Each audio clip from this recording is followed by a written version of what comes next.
When you go to bed at night, are you falling right asleep? But then somewhere around 2 a.m., you wake up and you're awake and your mind is racing or your heart is pounding and you just can't get back to sleep. Or maybe you're exhausted all day long, but the minute you get into bed and your head hits the pillow, you can't fall asleep. So you've tried melatonin, you've tried magnesium, you've tried going to bed earlier, but nothing seems to work. And so you're starting to wonder, is this just really a part of getting older? But what if the answer isn't in your bedroom at all? What if it's in your kitchen?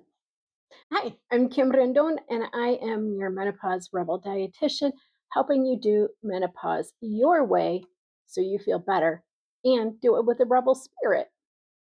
So, today we're going to talk about what's happening in your body when you're waking up at night, how sugar and blood sugar swings can make it worse, and what you can start doing tonight to help your body sleep better. When we eat a lot of sugar or some of those fast digesting carbs, those simple carbs, the white bread, the white pasta, our blood sugar is going to rise. And then we release insulin. And then typically we're releasing insulin to bring it back down. But in perimenopause, our blood sugar regulation becomes less stable. Sometimes that blood sugar drop happens while we're asleep.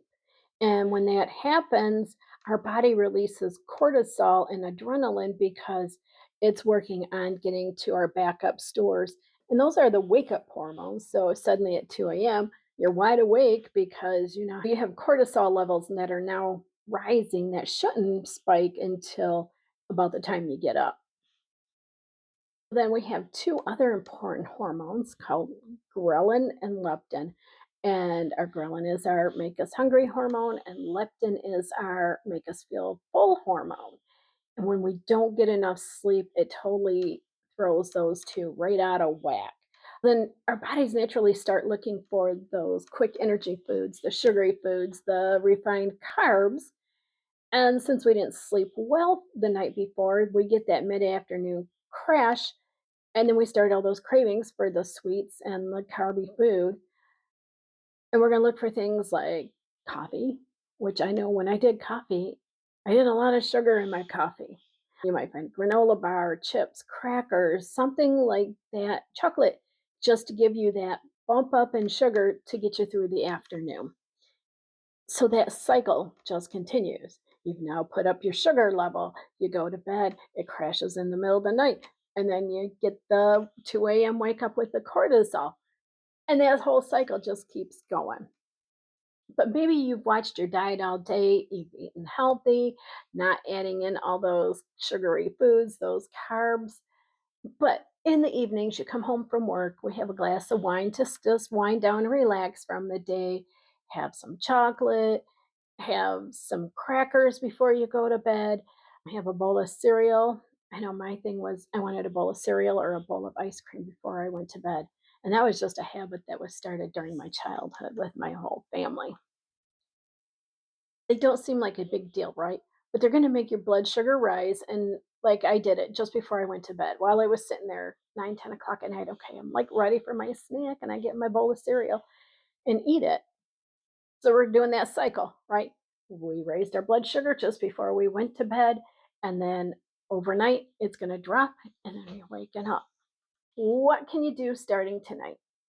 First of all, your goal is to keep your blood sugar more stable, not getting those raises and lowering. So when you get home, don't do the wine, don't do the carby stuff, but for dinner, build what I call the midlife plate. It's a balanced approach to eating.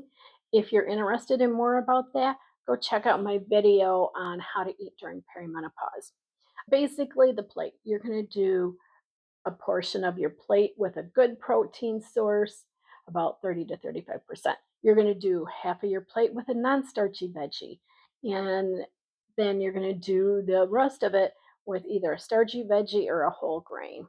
And then you're going to throw in a little bit of a healthy fat in there. So that's going to be a good way to balance that out and keep your blood sugar rather stable. Okay, now If you need a snack before bed or a snack in the evening, try to make it more of a smaller snack, but protein based, because protein takes the longest to digest and it's going to just hold you out a little bit longer. So, a handful of nuts, a boiled egg, a little bit of almond butter, nut butter. You really want to try to finish eating about 2 to 3 hours before you go to bed. That gives your body time to digest, to get your blood sugar stabilized before you go to bed so that you're not having that crash in the middle of the night. So, now you know why you're waking up at 2 a.m., why you're having those cravings at 3 p.m. the next day, and what's hiding in your evening routine to keep you up or wake you up. And now you know what you can start doing to keep that sleep from being broken up. You just want to make sure you're just getting stable fuel through the night.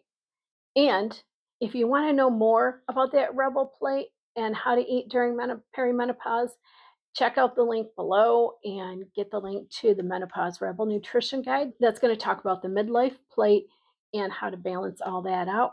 And it's going to give you some hidden sources of sugar that are in your foods that you may not realize are there. That's going to tip you over the edge in the evening.